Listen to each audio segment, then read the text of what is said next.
Since 1990, the number of young men reporting they have zero close friends has increased by 500%.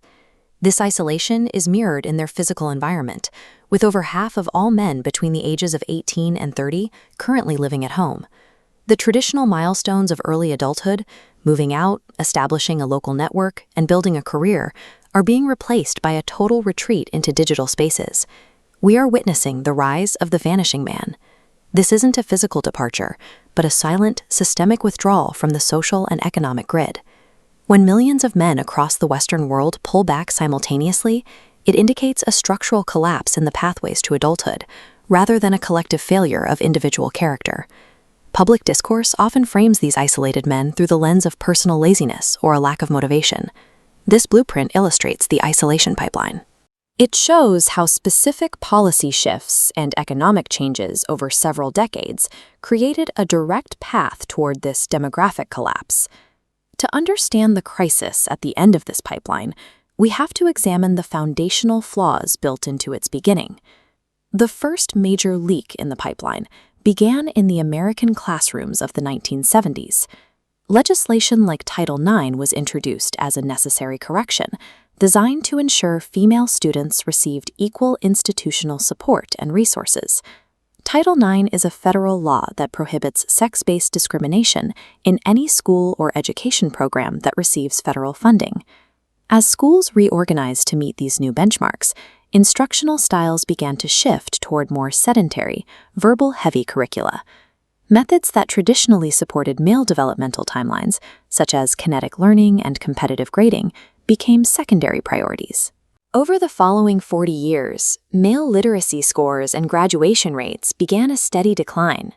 Young men started falling behind in college enrollment, losing their foothold in the very institutions required for economic mobility. By failing to adapt to the academic needs of boys at the start of the pipeline, society ensured an unstable foundation for their entry into the adult world. When these underprepared men reach the threshold of adulthood, they encounter a modern economy with no margin for error. Today, even baseline survival requires a level of educational attainment that millions of young men no longer possess. This chart shows the widening gap between entry-level wages and the median cost of housing over the last 2 decades. For those without high-level academic leverage, the cost of independence has become an insurmountable wall. When the cost of a single-bedroom apartment outpaces the average entry-level salary, the statistic of 50% of men living at home becomes an economic inevitability. Physical and financial independence is now statistically out of reach for a significant portion of the male population. The psychological impact of being denied both academic validation and economic independence is devastating. This state is defined by a profound loss of core purpose and the feeling of having no clear utility within society. This total absence of direction creates a massive market demand for anyone willing to provide a sense of meaning. In the absence of physical mentors or societal guidance, the digital algorithm has become the primary parent for a lost generation.